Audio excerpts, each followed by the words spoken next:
Isaías 41. No teman. A. La gloria de Dios sobre las costas. 1. Un mandato y una invitación a las costas. Escuchadme, costas, y esfuércense los pueblos, acérquense, y entonces hablen, estemos juntamente a juicio. Escuchadme, costas. La palabra hebrea traducida como costas también se traduce como islas en otros pasajes, como Isaías 40 horas y 15 minutos. También se traduce con palabras más amplias como costa en pasajes como Isaías 26. La idea probablemente se expresa mejor como tierras lejanas. Aquí, Dios está llamando a todas las naciones, incluso a las tierras lejanas, a guardar silencio delante de Él. ¿Por qué? Porque vienen a la sala del tribunal de Dios, acérquense, y entonces hablen, estemos juntamente a juicio. Y, búlteme sobre las costas, un nombre poético para las naciones idólatras distantes. Moutie, Isaías usa la palabra costas como abreviatura de los confines de la tierra. Tendrán nuevas fuerzas. Isaías 40 horas y 31 minutos acaba de prometer que los que esperan en Jehová tendrán nuevas fuerzas. Pero aquí, Dios les aconseja a los pueblos a los que viven en tierras lejanas, que no lo conocen, que tengan nuevas fuerzas al entrar a juicio. Si van a competir con Dios, es mejor que estén preparados. Y el problema es que mientras los que esperan en el Señor tienen la fuerza ilimitada del Señor, los de tierras lejanas no tienen un Dios de fuerza que los ayude. La repetición de la frase, renueven sus fuerzas, véase 40 horas y 31 minutos, bien puede ser irónica. Quizás a medida que los exiliados renuevan sus fuerzas en el Dios verdadero, irónicamente se exhorta a las naciones a hacer lo mismo, pero con sus deidades hechas por manos de hombres. Brogan. Se acérquense, y entonces hablen. Dios permitirá que los adoradores de ídolos de todo el mundo vengan ante Él y justifiquen su idolatría. Tendrán la oportunidad de hablar, aunque deberán entrar en la sala del tribunal en silencio, por respeto a su majestad. Y hay muchas razones diferentes para guardar silencio. Está el silencio de la vergüenza, el silencio de la atención, el silencio de la sumisión. Cualquiera de estos es una buena razón para estar inicialmente en silencio en la presencia del Señor. 2 a 4. Dios razona con las costas. Quien despertó del oriente al justo, lo llamó para que le siguiese, entregó delante de él naciones, y le hizo enseñorear de reyes, los entregó a su espada como polvo, como hojarasca que su arco arrebata. Lo siguió, pasó en paz por camino por donde sus pies nunca habían entrado. ¿Quién hizo y realizó esto? ¿Quién llama a las generaciones desde el principio? Yo Jehová, el primero, y yo mismo con los postreros. ¿Quién despertó del oriente al justo? Dios cuestiona a los idólatras de tierras lejanas y les pregunta quién fue el autor de este importante evento en la historia de la humanidad. ¿Quién despertó del oriente al justo? Y los comentaristas debaten calurosamente la identidad de este justo del oriente. La mayoría cree que es Abraham, el patriarca del pueblo judío y padre de los fieles, o Ciro, el rey que unió a los medos y a los persas en una fuerza de combate que conquistó a Babilonia que, proféticamente, es el amplio contexto de tiempo del que Isaías habla. 2. Wolf habla por aquellos que creen que se habla de Ciro, nacido al este de Babilonia en lo que ahora es Irán. Ciro se movió de un país a otro, conquistando a todos los reyes en su camino. Poco después del 550 AC, Ciro pudo unificar a los medos y los persas y derrotar al poderoso reino de Lidia en Asia Menor. Luego se volvió hacia el sur para conquistar Babilonia, 539 a.C. Bulte me agrega con respecto a Ciro, tanto los documentos seculares como los sagrados, lo presentan como justo y bueno, y puede ser llamado justo o, como dice el texto, justicia, especialmente porque llevó a cabo los justos actos de venganza en Babilonia y los de la liberación de Israel. 3. Clarke habla por aquellos que creen que Abraham es el justo de Oriente. Algunos lo explican de Abraham, otros de Ciro. Más bien creo que se refiere al primero, pues el carácter del justo, o la rectitud, coincide más a Abraham que a Ciro. 4. ¿Quién es? Es una decisión difícil y cualquiera de las respuestas puede ser correcta según el contexto.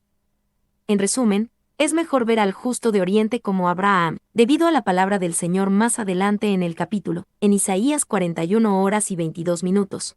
Traigan, anúncienos lo que ha de venir. Díganos lo que ha pasado desde el principio.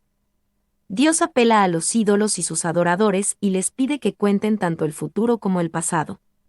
Como se menciona a Ciro en Isaías 41 horas y 25 minutos, del norte levanté a uno. Del nacimiento del sol, él es la figura que muestra el conocimiento de Dios del futuro. Abraham es la figura que muestra el conocimiento de Dios del pasado. Pasado y futuro con el presente entre medio todos pertenecen al Señor nuestro Dios. B. ¿Quién? ¿Quién? ¿Quién? Cuando Dios invita a los que están en tierras lejanas a venir y razonar con Él, les muestra su grandeza sobre toda la creación y sobre toda la historia. Ellos deben preguntarse, ¿quién tiene el control del curso de los acontecimientos humanos? ¿Quién hizo y realizó esto? ¿Quién llama las generaciones desde el principio? Y esta es siempre una pregunta relevante. ¿Hay un punto, una dirección en la historia de la humanidad? ¿Es solo una combinación aleatoria y sin sentido de eventos sin dirección? ¿Es un ciclo destinado a repetirse sin cesar? ¿O hay un Dios en el cielo que dirige los eventos humanos, siempre moviéndose hacia una resolución y cumplimiento final? Nuestra respuesta a esta pregunta influye en casi todo en nuestras vidas. C. Yo Jehová, el primero, y yo mismo con los postreros. Aquí, el Señor Dios de Israel declara que Él hizo y realizó esto, llamando a las generaciones desde el principio. Él levanta y derriba reyes y naciones. Él es el primero y el postrero, Él es el sujetalibros, tanto antes como después de la saga de la historia humana, comenzando la historia, terminando la historia y manteniendo la historia completa unida.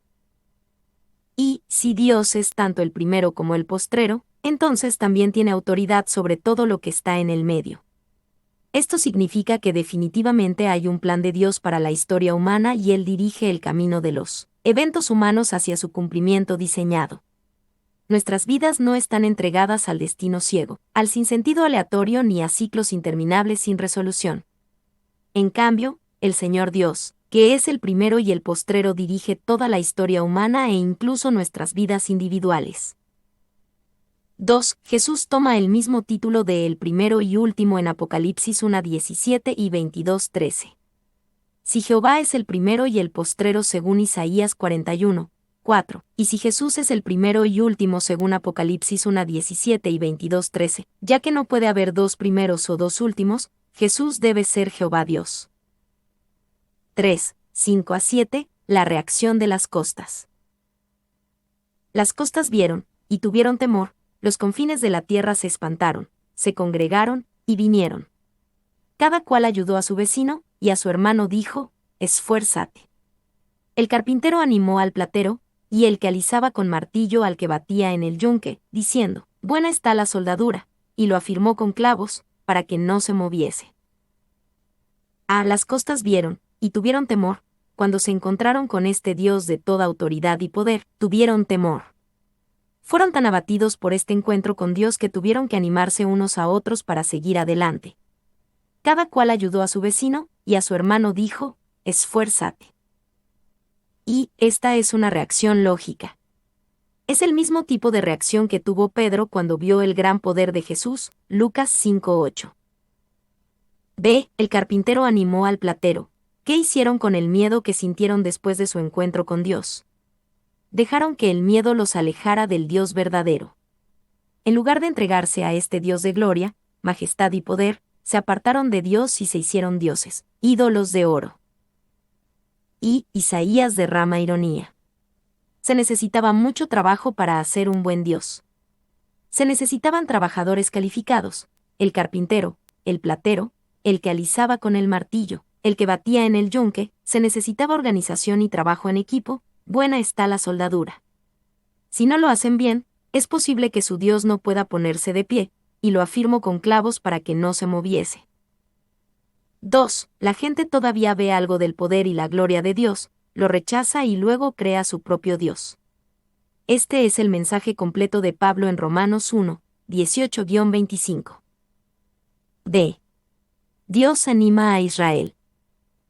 1, 8-9, Israel es diferente a los de tierras lejanas.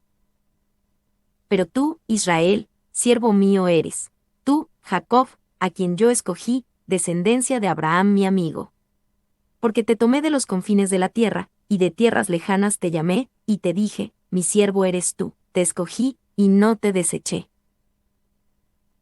Pero tú, Israel, siervo mío eres. En contraste con el pueblo que rechaza a Dios y hace ídolos en tierras lejanas, Israel recuerden que su nombre significa, gobernado por Dios, Israel es el siervo del Señor.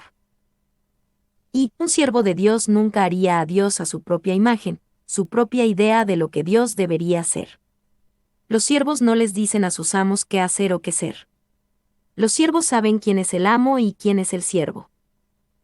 2. Israel es tratado 2 veces como siervo, literalmente, esclavo, es decir, una persona sin posición ni derechos, pero este siervo pertenece a un gran amo.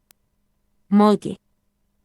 B. Jacob, a quien yo escogí, para que Israel no se enorgullezca, Dios les hará estallar rápidamente la hinchazón. Si son Israel, gobernados por Dios, entonces también son Jacob, confabulador, estafador indigno de confianza.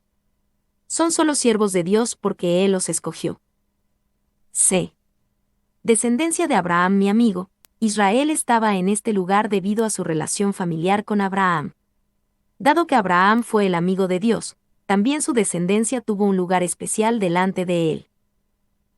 Y Josafat sabía que Abraham era amigo de Dios. 2 Crónicas 27.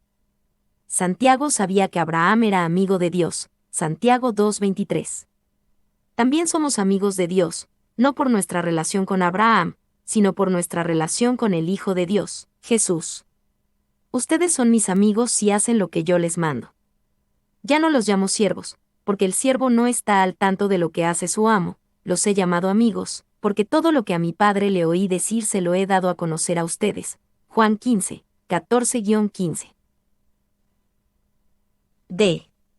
Porque te tomé de los confines de la tierra, y te dije, mi siervo eres tú, te escogí, y no te deseché. Una vez más, el lugar especial de Israel ante Dios se debe a la iniciativa de Dios, no a los logros de Israel. Israel es diferente de los hacedores de ídolos de tierras lejanas por la obra de Dios en ellos, no por su propia grandeza. 2, 10-13. No teman, porque la ayuda de Dios está presente. No temas, porque yo estoy contigo, no desmayes, porque yo soy tu Dios que te esfuerzo, siempre te ayudaré, siempre te sustentaré con la diestra de mi justicia. He aquí que todos los que se enojan contra ti serán avergonzados y confundidos, serán como nada y perecerán los que contienden contigo. Buscarás a los que tienen contienda contigo, y no los hallarás, serán como nada, y como cosa que no es, aquellos que te hacen la guerra. Porque yo Jehová soy tu Dios, quien te sostiene de tu mano derecha, y te dice, no temas, yo te ayudo. No temas, porque yo estoy contigo, esto es tanto un mandato como una promesa. A Israel se le ordena, no temas. El miedo, la preocupación y la ansiedad a menudo son pecado. Cuando el Dios que gobierna sobre las naciones como se describe en Isaías 41, 2-4, el Dios que nos eligió y nos ama como se describe en Isaías 41, 8-9, cuando ese Dios nos dice, no temas, debemos tomarlo en serio. Pero también hay una promesa. No tememos, porque el Señor nos ha dicho, yo estoy contigo. ¿Qué más necesitamos? Si Dios es con nosotros, ¿quién contra nosotros? Romanos 8:31. Y, cuanto más propensos al miedo y al desánimo somos cuando estamos solos. Pero nunca estamos solos porque Dios ha declarado, no temas, porque yo estoy contigo. B. No desmayes, porque yo soy tu Dios que te esfuerzo. Era como si Dios le dijera a su pueblo, ¿te acuerdas de mí? ¿El Dios de todo poder y gloria? Yo soy ese. Yo soy tu Dios. Hace años, J.B. Phillips escribió un libro maravilloso titulado Tu Dios es demasiado pequeño. En él, mostró cómo cuando las personas olvidan la grandeza de Dios, fácilmente desmayan. Pero Dios dice, no desmayes, porque yo soy tu Dios que te esfuerzo. C. Siempre te ayudaré, siempre te sustentaré con la diestra de mi justicia. La fuerza y la gloria de Dios hacen que Él pueda ayudarnos. pero es su amor lo que le hace decir, siempre te ayudaré. Y los ídolos deben ser afirmados con clavos, para que no se muevan, Isaías 41, 7. Tú tienes que sostenerlos, pero Dios nos sostiene a nosotros, te sustentaré con la diestra de mi justicia. Nunca deberías tener un Dios al que tú tengas que sostener. 2. Sabiendo esto, podemos ver la terrible naturaleza de nuestro miedo e incredulidad. Ellos le dicen a Dios, no estás conmigo. No eres el Dios de gloria y poder. Realmente no me amas. 3. Todo hombre veraz siente que tiene derecho a ser creído. Él habla sobre el honor de un hombre honesto, y si dices, no puedo creerte, e incluso comienzas a lamentarte porque no tienes fe en él, la observación no es sobre ti mismo, sino sobre la persona en quien no puedes creer. ¿Y llegará alguna vez a esto, que los propios hijos de Dios dirán que no pueden creer a su Dios? Oh, pecado de pecados. Le quita la deidad misma a Dios, porque si Dios no es veraz, no es un Dios, y si no es digno de ser creído, tampoco es digno de ser adorado, porque a un Dios en quien no puedes confiar no puedes adorar. Spurgeon. D. He aquí que todos los que se enojan contra ti serán avergonzados y confundidos. Dios tratará con nuestros enemigos si mantenemos nuestra confianza en Él. Él sabe cómo hacer que nuestros adversarios sean ya sean hombres o demonios avergonzados y confundidos. Y he aquí que todos los que se enojan contra ti serán avergonzados y confundidos es, en parte, un resultado de la promesa de Dios a Abraham en Génesis 12:3, bendeciré a los que te bendijeren, y a los que te maldijeren maldeciré. Dios siempre ha aplastado a las naciones y movimientos antisemitas, y en el reinado del Mesías, los aplastará por completo. Porque yo Jehová soy tu Dios, quien te sostiene de tu mano derecha, y te dice, no temas, yo te ayudo. En Isaías 41 horas y 10 minutos, Dios prometió sustentarnos con la diestra de su justicia. Esa fue la mano de Dios sustentándonos. Ahora, vemos la mano de Dios sosteniendo nuestra mano derecha y dándonos fuerza sobre el miedo, la duda y nuestros adversarios. 2, 14 a 16, no teman, con la ayuda de Dios, ningún obstáculo es demasiado grande. No temas, gusano de Jacob, o vosotros los pocos de Israel, yo soy tu socorro, dice Jehová, el Santo de Israel es tu Redentor. He aquí que yo te he puesto por trillo nuevo, lleno de dientes, trillarás montes y los molerás, y collados reducirás a tamo. Los aventarás, y los llevará el viento, y los esparcirá el torbellino, pero tú te regocijarás en Jehová, te gloriarás en el Santo de Israel. No temas, gusano de Jacob, o vosotros los pocos de Israel. La idea de gusano está conectada al nombre de Jacob, pero la idea de hombre está conectada con el nombre Israel. Y, en el comentario rabínico sobre los 5 libros de Moisés, se le pregunta a Yela Medeno, ¿por qué se llama gusano a los israelitas? Para significar que el gusano no hiere, es decir, roe los cedros, sino con su boca, que es muy tierna. Sin embargo, destruye la madera dura. Así toda la fuerza de los israelitas está en la oración, con la cual hieren a los impíos de este mundo, aunque son fuertes como los cedros, con los cuales son comparados. Clarke. 2. El nombre Jacob, como se aplica a Israel aquí, siempre apunta al pasado humilde y engañoso de Israel, por lo que de ninguna manera es un honor. Bultemi. 3. Es tu Redentor, Redentor es Goyal, ver Isaías 35. 9. El pariente más cercano que asume las necesidades de su gente como si fueran las suyas propias. Moltke. He aquí que yo te he puesto por trillo nuevo, lleno de dientes, trillarás montes y los molerás. Dios ayudará tanto a Israel y le dará tanto poder, que podrán talar montañas como si fueran una gran máquina trilladora, removiendo montañas y viendo su polvo ser arrastrado. El punto es claro, nada, ni siquiera una montaña, se interpondrá en su camino cuando Dios los ayude. Y no conozco a nadie más que al Creador mismo que pueda tomar a un gusano débil y hacerlo afilado de dientes. Dios puede hacer eso. Red Paz. 2. Jesús expresó la misma idea en Mateo 17:20. Si tuvierais fe como un grano de mostaza, diréis a este monte, pásate de aquí allá, y se pasará, y nada os será imposible. D. Tú te regocijarás en Jehová, te gloriarás en el Santo de Israel. Cuando sobrepasamos grandes obstáculos con la ayuda del Señor, sabemos que fue su obra. Nos regocijamos en Jehová, no en nosotros mismos. Nos gloriamos en el Santo de Israel, no en nosotros mismos. 4, 17 a 20, no teman, Dios tiene abundantes recursos. Los afligidos y menesterosos buscan las aguas, y no las hay, seca está de sed su lengua, yo Jehová los oiré, yo el Dios de Israel no los desampararé.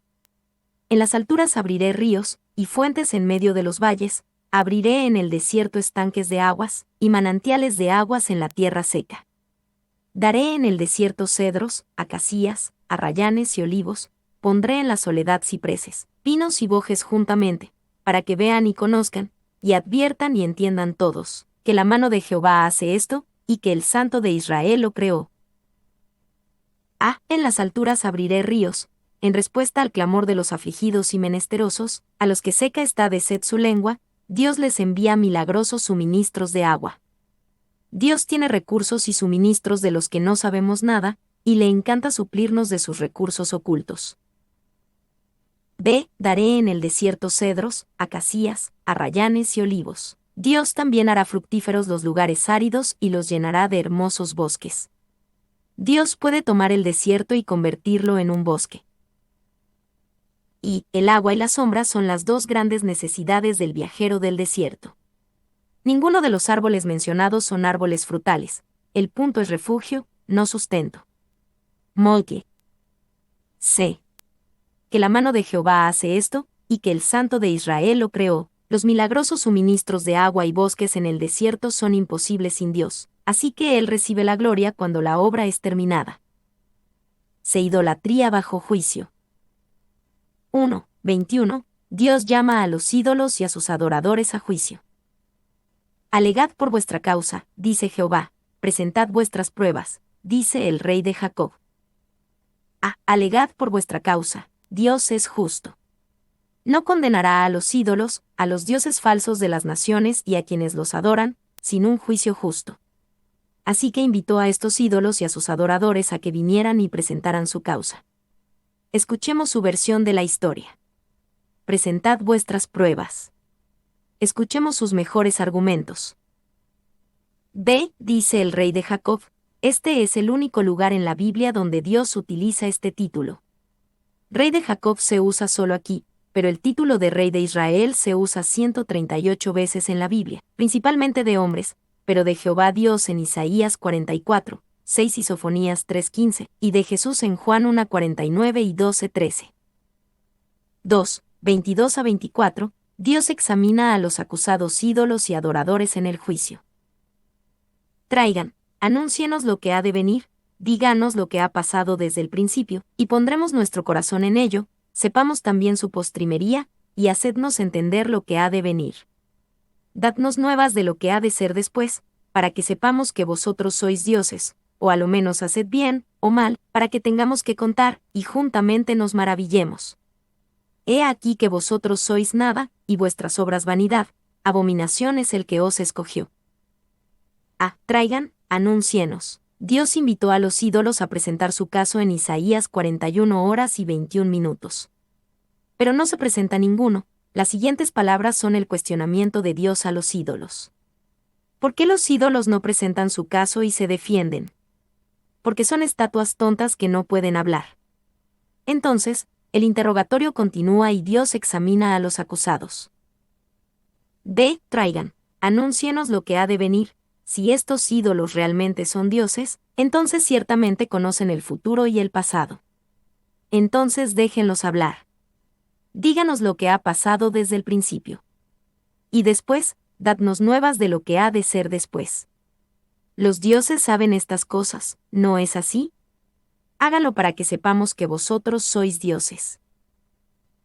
Se haced bien o mal, es como si Dios estuviera en un tribunal, cuestionando 1000 ídolos de diferentes tamaños y diseños, y finalmente gritara, hagan algo.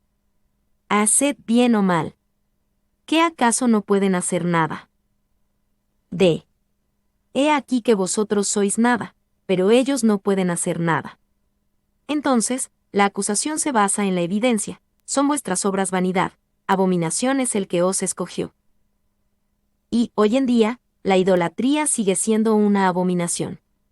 Aunque pocos se inclinan ante las estatuas, muchos todavía forman un dios según su propia opinión y deciden que es el dios al que respetarán. Incluso muchos feligreses hacen esto hoy. El conflicto espiritual experimentado hoy es exactamente de la misma naturaleza y del mismo carácter que se encuentra representado aquí. El asunto aún no está resuelto en la mente de los hombres, aunque está resuelto eternamente en la mente de Dios.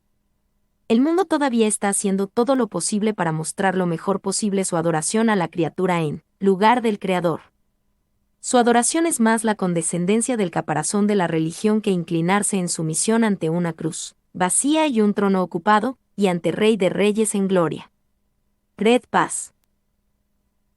He aquí que vosotros sois nada, y vuestras obras vanidad. Pablo cita esta idea en 1 Corintios 8:4, cuando escribe, acerca, pues, de las viandas que se sacrifican a los ídolos, sabemos que un ídolo nada es en el mundo, y que no hay más que un Dios. 3, 25-29, la conclusión del Señor. Los ídolos son completamente inútiles y el hombre es limitado. Del norte levanté a uno, y vendrá, del nacimiento del sol invocará mi nombre, y pisoteará príncipes como lodo, y como pisa el barro el alfarero. ¿Quién lo anunció desde el principio, para que sepamos, o de tiempo atrás, y diremos, es justo? Cierto, no hay quien anuncie, sí, no hay quien enseñe, ciertamente no hay quien oiga vuestras palabras. Yo soy el primero que he enseñado estas cosas a Sión, y a Jerusalén daré un mensajero de alegres nuevas. Miré, y no había ninguno, y pregunté de estas cosas, y ningún consejero hubo, les pregunté, y no respondieron palabra. He aquí, todos son vanidad, y las obras de ellos nada, viento y vanidad son sus imágenes fundidas. Del norte levanté a uno, y vendrá, a diferencia de los ídolos que no pueden decir nada del futuro, el Señor sí sabe. Él sabe que traerá a Ciro del norte para conquistar a los babilonios, quienes conquistaron Judá y Jerusalén y los tomaron cautivos. Dios usaría a Ciro para permitir que los judíos en el exilio regresaran, Esdras 1. Y Ciro tenía el mayor respeto por Jehová, como podemos leer en su proclamación acerca de la liberación de Israel en Esdras 1. En ella afirma correctamente que Jehová le había dado todos los reinos de la tierra. Bultem. 2. El norte está incluido porque los persas conquistaron las tierras al norte de Babilonia antes de invadir sus fronteras. Wolf. B. ¿Quién lo anunció desde el principio, para que sepamos? No fueron los ídolos, ellos no saben nada. No fue el hombre, pues miré, y no había ninguno, les pregunté, y no respondieron palabra. C. He aquí, todos son vanidad, y las obras de ellos nada. Finalmente, el veredicto se lee en el juicio. Aparte de Dios, en el gran esquema de las cosas, toda la grandeza del hombre es vanidad y todas sus grandes obras son nada. ¿Y qué hay de los ídolos? Viento y vanidad son sus imágenes fundidas. Y este capítulo es el gran capítulo Yo haré de la Biblia. No menos de 14 veces en el alcance de estos versículos, Dios refuerza su autoridad con la promesa, lo haré. Red paz, obsérvenlos todos. Te esfuerzo. Isaías 41 horas y 10 minutos. Siempre te ayudaré. Isaías 41 horas y 10 minutos, 13 y 14. Te sustentaré con la diestra de mi justicia. Isaías 41 horas y 10 minutos. Yo te he puesto por trillo nuevo, lleno de dientes. Isaías 41 horas y 15 minutos. Abriré ríos. Isaías 41 horas y 18 minutos. Abriré manantiales de aguas en la tierra seca. Isaías 41 horas y 18 minutos. Daré en el desierto cedros, acacias, arrayanes y olivos. Isaías 41 horas y 19 minutos. Pondré en la soledad cipreses. Isaías 41 horas y 19 minutos. A Jerusalén daré un mensajero de buenas nuevas. Isaías 41 horas y 27 minutos.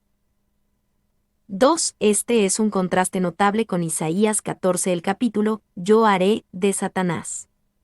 Aquí están las declaraciones de Satanás. Subiré al cielo. Isaías 14:13. Junto a las estrellas de Dios levantaré mi trono. Isaías 14:13. En el monte del testimonio me sentaré. Isaías 14:13.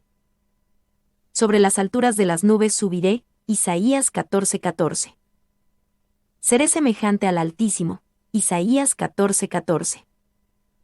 3. Las declaraciones de «yo haré» de Satanás fueron todas orgullosas y autodirigidas. Cada «yo haré» del Señor en Isaías 41 es para beneficio y bendición de su pueblo. Aunque Satanás se enorgulleció y proclamó «yo haré», ninguna de sus afirmaciones se cumplió. Pero se cumplirán todas y cada una de las declaraciones «yo haré» de Dios. 4. Cuando Dios dice «yo haré», lo dice con toda la autoridad de la omnipotencia. Ha previsto todas las dificultades. Ha estudiado todos los obstáculos que se interponen en su camino. Se ha anticipado a todas las posibles contingencias. Él conoce la debilidad de aquel a quien le hace su promesa, y sin embargo, dice, «yo haré».